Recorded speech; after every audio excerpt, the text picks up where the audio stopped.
Saints to make it 28-3. Arthur Blank loving it. Up by 25. Toss to White. He's in!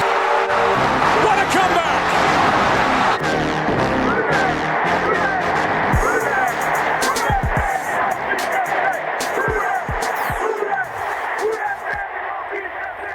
All right, you're listening to another episode of the 28-3 podcast. I'm Corey. I'm here with Max and Nick. So we're recording this on Tuesday. The Saints just wrapped up their minicamp, being their final offseason activity. You know, we talked about OTAs a couple episodes ago, and a lot to see in minicamp. A lot of guys showing up. I mean, obviously, this one was mandatory. Bunch of key observations from this one. Lots to take away. Max, what do you think was one of your biggest takeaways from minicamp? Yeah, I think the biggest thing is hearing that this year's camp was run, I guess, a lot tighter than the year before. There was a lot of reports last year about how things were a little more lackadaisical as compared to the previous years under Sean Payton. So to me, it was really encouraging to hear that Dennis Allen was a little more assertive in his second year as coach. Yeah, I mean, I liked all those reports for sure. I mean, we talked about it a little bit last episode, the difference that a QB who's just more in the mold of that overall team leader, exudes confidence, guys see that, guys gravitate to it, and Dennis Allen said it, and it's obvious, but QB is the most important position on the field. So when your dude at that position is somebody that people have confidence in, it changes everything. And I think it's important too. You compare it to last year, obviously, when it was the Jameis versus Taysom battle, and no, last year there wasn't a battle. That was the year before. Last year was just Jameis going in as a starter. Well, yeah, Jameis. You still had people saying Taysom could add. They wanted like a split. There's that contingent of people that wanted some sort of split. But the key difference here is Carr's just a different dude, and it's not to say that there's a knock on Jameis. It's just that Carr's just a completely different player. And it's also a non-issue at this point because Jameis is the clear-cut, defined backup quarterback. And we covered it pretty well in the last episode, talking about how Derek Carr impressed us all with just being locked in, taking command of the offense, telling the guys where they need to be, and just adjusting the calls at the line. When they have the center doing it the last couple of years, that's a bad sign.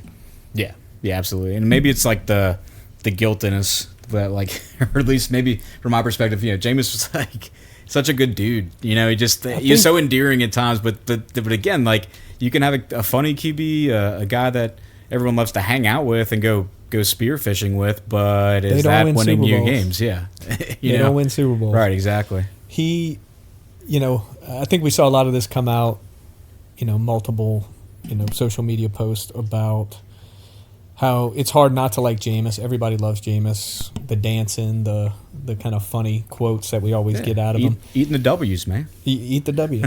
But the reality is he was not a leader. And it's something that, Max and I, when we signed him, Max was a big fan of his in college because Max always followed Florida State since we were kids. And he was a big fan, won a national championship there.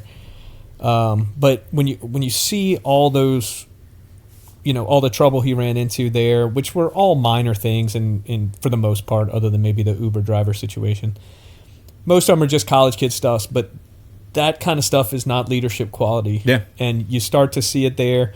He was always about having a good time, playing around, and that, for the most part in the NFL, just doesn't resonate real well to winning.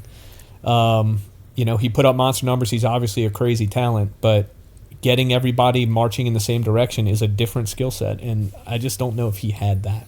Yeah, and I think the biggest thing, I don't think we need to veer too far into the Jameis conversation. We all agree that he's a fun guy to have on the team. We love the energy he brings, but at the end of the day, he's QB2 at this point, and it's a clearly defined QB2. Yeah. Like, there is no competition. Yeah, Carr's not getting benched. Yeah, and it's one of those things where if it was someone who didn't get as many people to root for him, like, people really, I think, were hoping that they would see Jameis turn into that leader mold. Well, we all QB. were. That's what I mean. So, like, if it wasn't for that longing that, like, people got behind him, if he was just kind of like a draft pick that went sour, or just like a free agent signing turned bad, just a regular run-of-the-mill guy who didn't pan out. Let's be real. He was always a lottery ticket. We signed him at his lowest point, and the hope was that Sean Payton could work his magic on him. Yeah. And obviously in that first year, or I guess technically his second year with the team, he put up respectable stats. And that was more with Sean Payton basically acting as a governor to Jameis's natural instincts of just flinging the ball all over We the weren't field. throwing the ball, let's be honest, though. We Right. were not a passing team. That offense was just terrible to watch. We were still withheld. So that's a good segue into another thing I saw at a minicamp. You don't see him up at the podium hardly ever, but I'm going to get into Pete Carmichael. I know the last time we brought him up, it brought up a big-ass debate between Nick and I. But Max and I, we were talking about this one particular sportscaster, Doug Mouton, on Channel 4. He's just been around for a while. He's always positive. He's always smiling like at every story. But I do think he's one of those local dudes who kind of like just gets the story. He was interviewing Carmichael on the sideline after one of the minicamp practices this past week. And I feel like anytime you hear Carmichael actually talk, it's like, well, the dude can talk. But I got to be honest, I don't think I've ever heard him talk. Right. And so I was just like glued to the TV like, oh, that's right. That is what he sounds like. Did he get your juices flowing?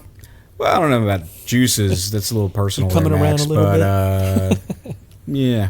No, but he did get into one thing was interesting. He admitted fault with failing to Use Alvin? use not Alvin but Taysom. He admitted that there were some looks and some different things he, in hindsight, could have done with Taysom that they probably should have tried more last year, and that was brought on by a question of Mouton saying, "Hey, we've seen Taysom kind of put on the red jersey one day, put on the black jersey the other day. Is that a thing you're trying to do to give him more looks, different options?" And he did say that there's probably more that we could have done with him as a pass catcher that we did not do last year. So I thought that was interesting that he just straight up one went. of the biggest plays of the straight up went couple there. biggest plays of the year, him dropping passes right in his hand. So I don't want to see him as a pass catcher that much anymore. Now that we have signed, we brought Juwan back, we brought Moreau back, we've got the running backs. Alvin's going to be in the pass game with Carr way more than last year. I don't know that I want that. Downhill is where I want Taysom because he is special at that. My take on it was... I'm with Nick on that. I don't want him out as a the wide receiver we're depending on to catch a 4th and 10 to win the game or keep us in the game. My take on it was that he's had more time to decide and evaluate different ways of getting him involved as a pass catcher. I think what you saw last year was a lack of planning and game planning on how do we get him out in the open. And when we did throw it to him in those particular situations, it was kind of we have this in our playbook. We didn't really run an extensive install on it. We're just going to do it because they're not going to be expecting it. And you saw the result. But that's a lot of speculation on the install. We have no clue what the install we don't know, but I think at least hearing him admit that he didn't do as much as he thought he could have last year in doing it. And I don't want to get off on a tangent completely on Taysom. But no, this is a good topic because he was a big point last year where a lot of Saints fans felt he should have gotten the ball a lot more. Yeah. I'm in that camp, but it should have been as a runner. Right, but I think there's something we have to accept about Taysom in that he was 32 last year. He's going to be 33 this year, I believe. How much can we use him without losing him? Because he got dinged up again last year. He got dinged up a little bit the year before.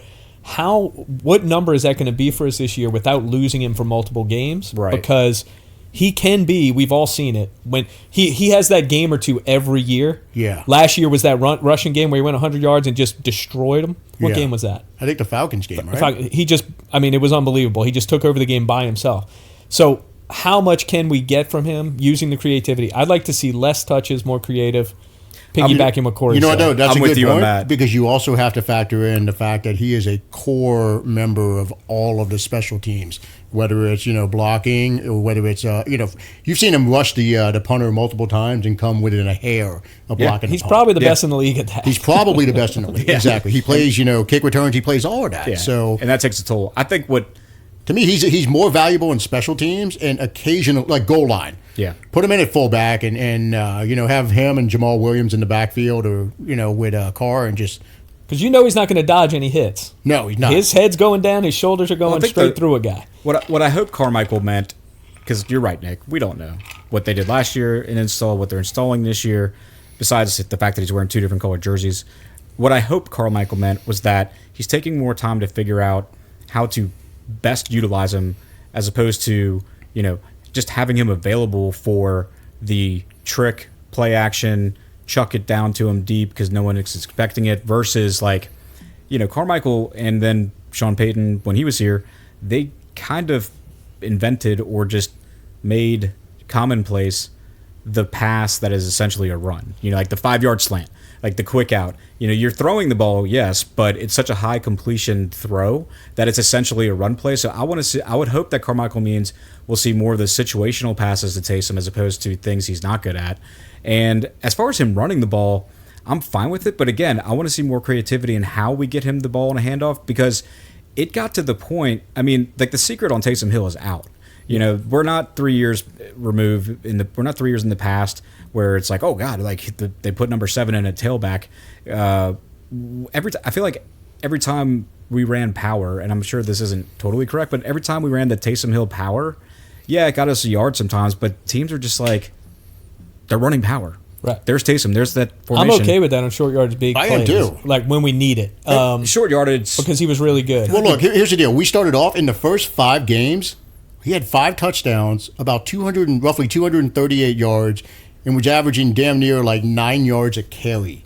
He had 2 touchdowns the rest of the way because we completely stopped using him. Yeah, the way we were using him in the first 5 games. And that's reprehensible. Yeah, it is. That's not. Well, he did get some goal line carries that he didn't convert, if you remember. 49ers. There was a couple, but he dropped a touchdown in the end zone. There was a little more to that. I agree. We went through, I think it was more mid-season where we got away from him a little bit, and then we started to come back with him trying to finish out games towards the end of the season. After 5 games, his production fell off a cliff. Yeah. Was he dinged up? That's the other thing we don't know. He was definitely dinged up, but there's a point where I just felt like we force the Taysom Hill power play. That's my only shtick with him. But it's fine if you can force it if you have the Saints 2009 offensive line. You could run that play every play of the game and be like an old wing T offense. But other part with about this offensive line, it's going to fail more times than it's going to work. The other part that we did mention is that there was a period of time in the middle of the season where Jameis was out and he was our backup quarterback. Meaning, that's true. That's true. That's a meaning good point. They're gonna pull back those touches for sure, just in case something happens to Andy. No, that's a good point. That's a good point. One last thing on Taysom before we move on. Even in the Peyton era, Corey, were you a fan of that Taysom drop back and chuck it play? Because I hated it the whole time. When he pretended to be a quarterback? It infuriated me when Peyton would take the ball out of Breeze's hand for a pass. And that's where I'm at now. He let Thomas Morstead throw the ball in a key situation that lost us the game. The funny part about that play, he didn't know it wasn't pass interference on a punt formation. Peyton was arguing the call, and he did not know the rule. But I don't want to see any of that again. I didn't want to see it with Drew. When you have Drew, Carr's nowhere near Drew, but when you have a Carr, Carr needs to be throwing the ball. I'm fine when you're doing it when there's Jameis or Simeon or one of those clowns, Andy Dalton. That's fine. If it's Breeze or Carr, get Taysom the fuck out of the way when it comes to passing. Depending on the defense you're playing, maybe it's the Colts, or I'm trying to think of a team with a defensive backfield that rivals ours, and you're in a goal line type formation. I'm fine with that. I'm talking about the deep ball. No, he's talking about the deep ball. If you're between the 20s and you're throwing the deep ball with Taysom, then you've failed. It doesn't make any sense. Your entire game. I don't care if you win the game. You have failed. It's the weakest part of his game as a quarterback. I'm fine with the shock pass here and there. He throws a slant instead of doing the power. Like you said, fake the power. Yeah. Slam a slant right in there. Tebow jump pass. Yeah, Tebow jump pass in the goal line. Yeah, I'm fine with all that. The Tebow pass, that's fine. Yeah. But I think what we're all on the same page with is when you guys remember to play Jameis came in, threw like a 70-yard touchdown, pass interference, gets called back. They bring Taysom in to throw the ball the next play. He launches a 40-yard pass. It's 10 yards underthrown. Minimum and picked 10 off. yards, probably 20 yards. One of the worst passes I've ever seen. Yeah. And he did that in a Breeze game too. He came in, threw the ball by 20 yards. We're about to get off this topic, Okay, but keep going. I'm sorry. the I just only had to thing bring that worse, I'll finish it with this. The only thing worse than him actually throwing that chuck pass is plays where he throws the chuck pass and the original QB is still on the field. Mm-hmm. There's plays where Breeze lined up as a wideout and you're just, oh my god. Anyway, but I digress. So what you got next, Max? Yeah, and one thing I found interesting about minicamp was that we brought in a few more wide receivers, Lynn Bowden and Kiki Kute, not sure how to say his name. I think that's showing that they're still not settled on the current wide receiver situation. Yeah. Read into that as you will. Is that more, I guess, concerned about Michael Thomas's recovery, or is that looking at the bottom half of the roster? Either way, it shows that they're still looking for wide receivers. So is Hunter Renfrow? Let's get your opinions on that. What do we think about a possible trade for Hunter Renfrow? Let me start it with, I think, an ideal trade, and probably won't happen, but Raiders possibly in a quarterback issue with Jimmy GQ's health. Garoppolo's banged up. There was talk about he couldn't even pass his physical and the special terms of the contract. Throw them Jameis. Banged up Give them Jameis, and give us Renfrow, and just make everybody happy. Because right now with Jameis taking up these valuable reps, Jake Hayner's not getting any reps. You've already got Taysom still getting reps at quarterback. He's shown that he can come in for a couple games here and there, and play quarterback and just hold it down a little bit. He's not going to go win a game for you, but I would like to see him trade Jameis, get Renfrow. There's a bit of insecurity I have, even knowing how Jameis is versus how different Jameis is than Carr. I mean, we saw Jameis' tendencies at QB the past 2 years when he's starting versus the type of QB Carr is, and Carr obviously fits in better with the more West Coast style system that Carmichael has. But Jameis, even his experience still gives me a little bit of a security. I feel like there's more of a safety net blanket than if you have only Hayner there. So that's my only devil's advocate trepidation on that. I'm going to tell you, the one thing that worries me about having Jameis on the team is the second Carr has a bad game, a subpar game. Let's say he throws 3 interceptions in a game. See where you're going with this. The quote-unquote Jameis hive that has been mobilized on Twitter by Jameis 1 of 1. Yeah, I've seen that guy. He's got a whole one book. Of the most deranged fucking people I've ever seen on Twitter, which is saying something. I'm waiting for him to show up on a MyPillow commercial. But he has, exactly. He has. It's actually Max's alternate Twitter handle. We figured out the burner account. This dude has stirred up. He's plugging it right now. This dude has stirred up Saints Twitter like you would not believe when it comes to Jameis, and that's why there are so many people that are just diehard. He hasn't gotten a fair shot. He's getting people to bite. This and that and that. What happens when Carr throws 3 interceptions against the Falcons in the first game? It does not matter. He's not getting benched. No. Yeah. Time out. I'm not saying he's getting benched. I know he's not getting benched. The noise that is going to be fucking unbearable from these idiots. It's going to be annoying as shit. It'll be annoying, but who cares? I'm totally fine trading Jameis because Jameis, in my opinion, we already have vetted it out that we're not going anywhere with Jameis. So if Carr gets hurt, we're done. Yeah. In my opinion. Agreed. You can make a case if Carr's hurt for 2 games, maybe we're better with Jameis than Taysom or Hayner or whatever combo that looks like.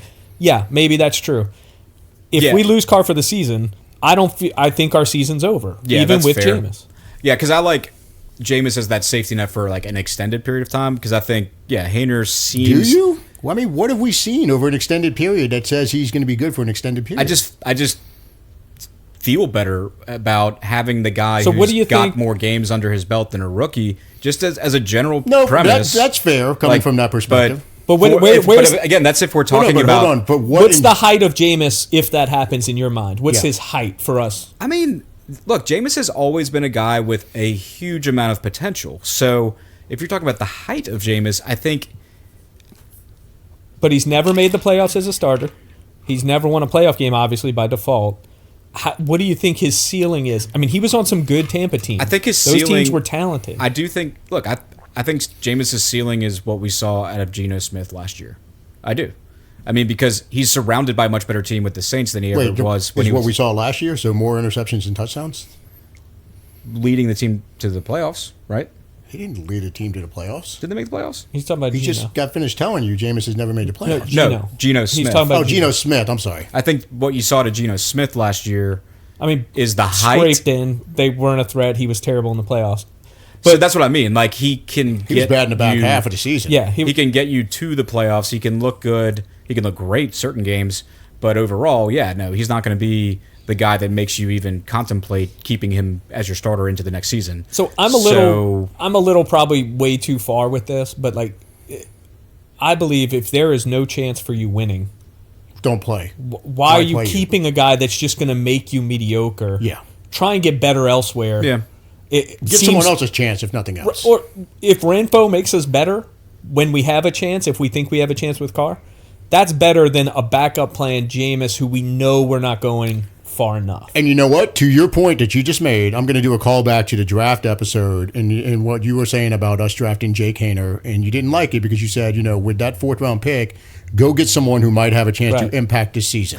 So I'm gonna piggyback on that point and say if we think you and I definitely feel that we're not going anywhere if Jameis has to play meaningful snaps this year. So to that end, go get the guy who can impact the team in a positive way in Renfro. Yeah. Go get a guy who can impact 17 games rather than if an injury happens, we got a guy who can fill in for 2 games. Right. Yeah. I think that's bigger in the grand scheme of trying to, if your ultimate goal is to win. Now, I think that's our ultimate goal right now. I don't think we're rebuilding. We're not. No. So why not push those chips in? I mean, Go get somebody. Dennis Allen's at the table, and he has pushed all of his chips in on this team. He's got his guys in, his coaches. He's got his quarterback in. He's got his people in the building. I mean, he's all in. This is no rebuild. Yeah. Like, he brought his own knives into the kitchen to cook this season. I think we all agree. This is like the Carr contract is very clear that this is a 2-year trial. Yeah. We're giving all the old guys that have been so great for us for many years. Look, we're giving you the best thing we can get you right now. Let's see what we can do. Yeah. DeMario, Cam, all you guys, we've got a quarterback that can win games. Mm-hmm. Let's see if this roster is good enough to do something special. Yeah, so to bring that back, I say, throw in another Las Vegas Raider. Yeah, I agree. Bring in Renfro. Load it up, man. Load it up. Yeah, all the wide receivers. At the end of the day, it's a cost benefit. The benefit of Renfro greatly outweighs the cost of not having Jameis as your safety net. Because the margin between Jameis and Haener, you got to go for Renfro. But, the other side of the coin is like if you're trying to do... I'd rather see if Haener can be Brock Purdy as opposed to see Jameis what I know he is. I'm going to say this real quick, and it's not. I'm not knocking you on that, Max, because you're not the only one. But I'm going to be honest. I'm tired of hearing Haener and Purdy. If I'm Jake Haener, and it's like every single person is like Jake Haener, Brock Purdy could be Brock Purdy. Jake Haener, he could be Brock Purdy. So it's a bad thing to be compared to him. I think we don't know. Like we don't the know. Dude but played well for how encouraging. long? But I mean, it's just like late round, short white dude QB that could possibly surprisingly win games. Oh, you're Brock Purdy. Brock Purdy is an adjective at this point. It's 2 smaller framed QBs, late round QBs, mid to late round QBs who are smart and accurate. Brock Purdy, if you don't remember, the only thing you're a big draft thing you said differently. Brock Purdy going into his senior year was actually considered to be one of the top quarterbacks going into his senior year. I'm just saying, so it's not a bad thing to be compared to him. He fell in the draft. He's a little bit smaller, just like Haener. So it's not a bad thing to be compared to him. Bad thing. I'm just tired of the cop out. Just say Jake Haener. It's Pause like you real quick. again. It's like how many Brock Purdys have worked out that we talk about a leader, a smart, undersized. Let's go through the Georgia quarterbacks. Heineke, he can give you 5 of them that have been that in the past 15 years. Bennett, Murray. Purdy is a one of one, most likely. There just aren't many. Oh, yeah, for sure. So, I mean, obviously where Brady was drafted, but Brady was not an undersized quarterback. He was an underused quarterback. I'm going to throw this comparison out there for you. Ill-used, improperly. To me, the ceiling for Purdy, and, and I'm going to ask you, too, if you would complain if this came to fruition, is Kirk Cousins. The Redskins at the time drafted RG3 with, the second pick in the draft. In the 4th round... I think it was the 4th. I'll double check it. They picked Kirk Cousins as almost like he'll be the backup to RG3 for the career, whatever. He turns into be their Cousins guy. ends up being a way better quarterback than RG3 ever was. Mm-hmm. And look, I mean, there's worse things than picking Kirk Cousins in the 4th round. It was the that game that he came out. That was a Remember great he came into the tunnel. Again, He's like, you like that?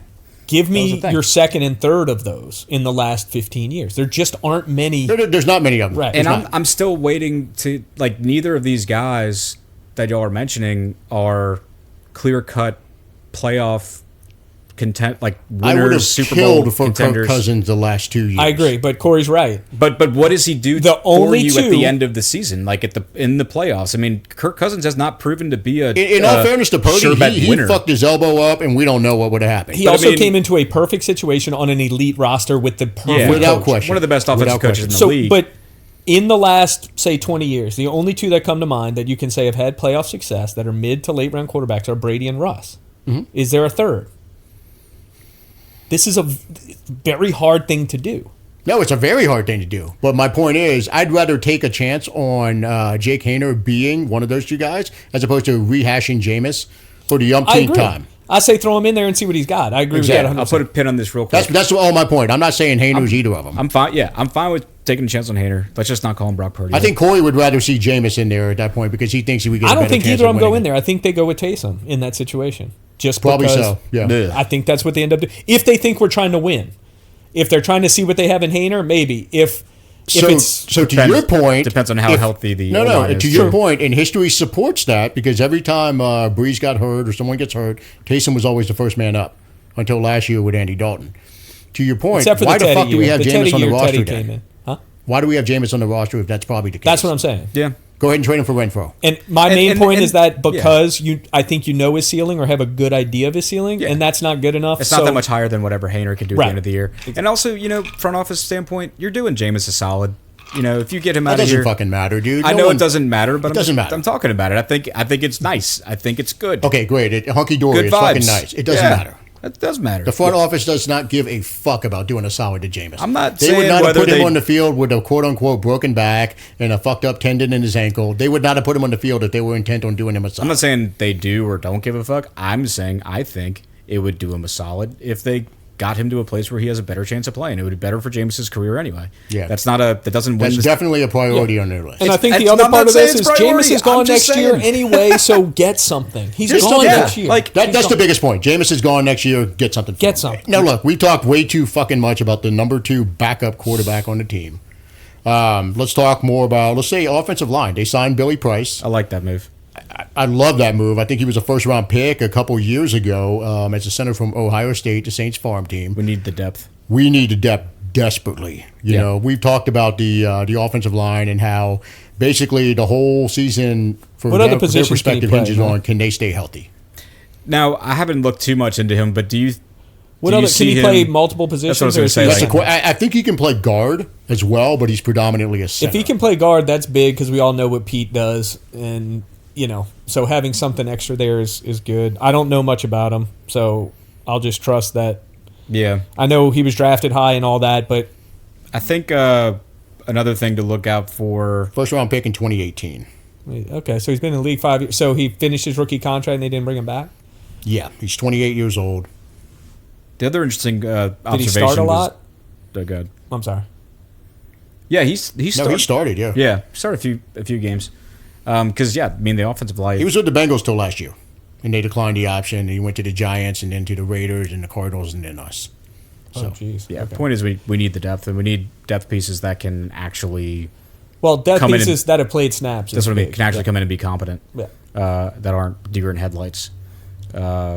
The other observation, a lot made about Alontae Taylor doing so much time in the nickel, and then Adebo being exclusively or mostly on the outside.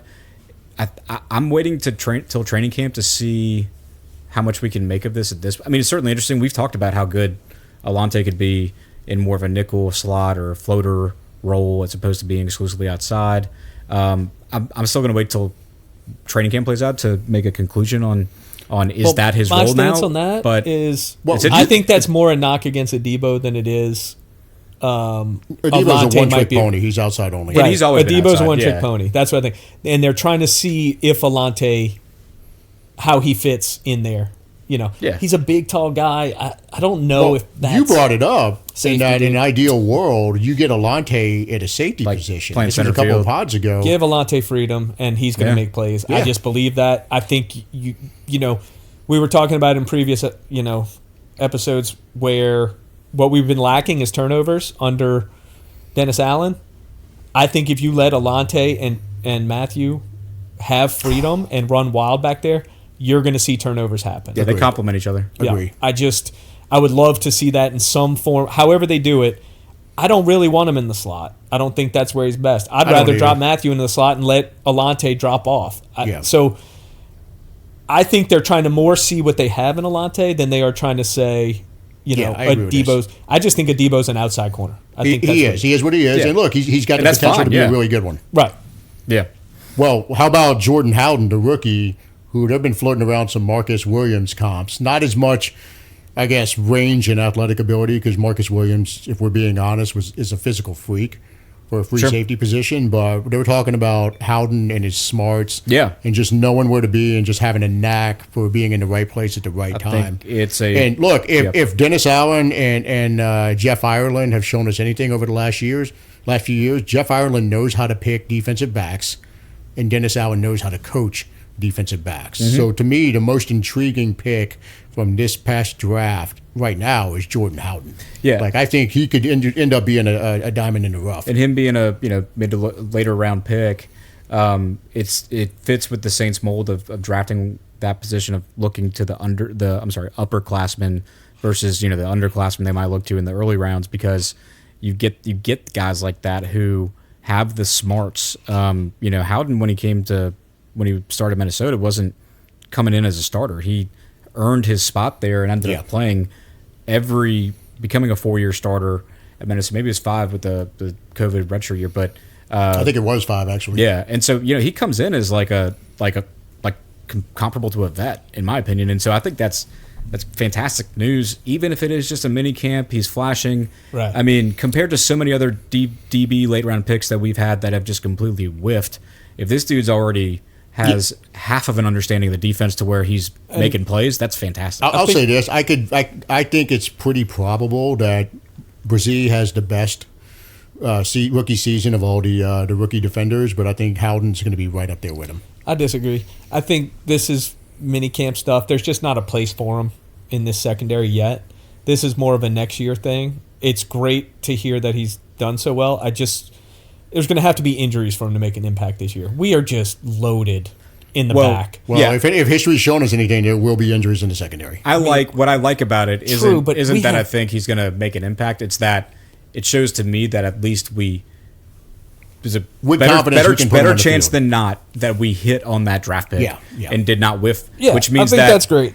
If he's playing, I'm not happy. If it's a 6-string dude, I'd rather my 6-string dude be a guy who could start for another team or play significant time reps for another team than be like some dude where oh shit when he comes in. I think he contributes this year. He's not going to start, but I could see him getting some key snaps by the end of the year. Yeah, I hope not. Maybe he'll knock a dude over on special teams a few times and have a good pop here and there. Who's our top 7 in the secondary right now? So Lattimore, obviously, and you got to say, I guess, May, Adebo, Alante, Roby, May, Matthew. I think how many is that? You're putting him 7th? That's 6. There's an argument for 7th. Am I missing anybody? You got I would say the contenders for that 7th spot, you got Ugo Amadi, who we signed, I think, from the Seahawks, who apparently was flashing in minicamp as well. Number 0. Abram. I forgot about Jonathan Abram. Abram? Oh, yeah. Dude, Abram might not make the team. I hope he makes the team, meaning I hope he's good enough to make the team. Right. Not that I'm hoping Jonathan Abram, the person, makes the team. I'm hoping he's good enough because that's who needs to be the early down safety. Oh, he's an enforcer. He's a smasher. Yeah. That's the one thing I would say in our secondary we really don't have. Well, time out. We have another guy, potentially the same type of player. Oh, from Titans. Our guy, Smoke Monday. Smoke, oh, God. Well, hey, Smoke had some snaps with the first team, man. No, that's what I'm saying. We kind of have Look, Smoke is the same kind of player as Jonathan Abram. We have an embarrassment of riches right now. Smoke's a headhunter. So... How many? Either way, there's a lot of heads back there. Is all I'm saying. We're going to cut. Some good players are going to get cut, right? Or can you go ahead and flip some of these players for late round picks or another player if you're going to cut them anyway? There's a lot of them that probably don't have enough playing experience to do it, unless you're fine with parting with a Roby to do something like that. I mean, Roby's 30. 31, 32. He's up there in age. It's man. his last year with us. If he's- someone would give us something for This is his Roby, last I'd be year. open. He's the one Agree. that's You take it if somebody. he's the gets one it that's the together. candidate. And if we start doing stuff like that, then I think this story has more merit. I think right now it's just a minicamp story. It's a guy who came in and doesn't look like an idiot, and that's great. Agreed that from the standpoint of it is too early to anoint him. I am going to say he's solidly on my radar as far as I think he's going to be a contributor, but we'll see. It's a it good is sign. too early to say one way or the other. It's a good sign. Early signs are good. Yeah. How about special teams? We'll bang that out real quick. I know we had the kicker battle between Blake Grupe and Will Lutz. Yeah. From what we're hearing, it looks like Lutz is Has the lead. solidified his lead.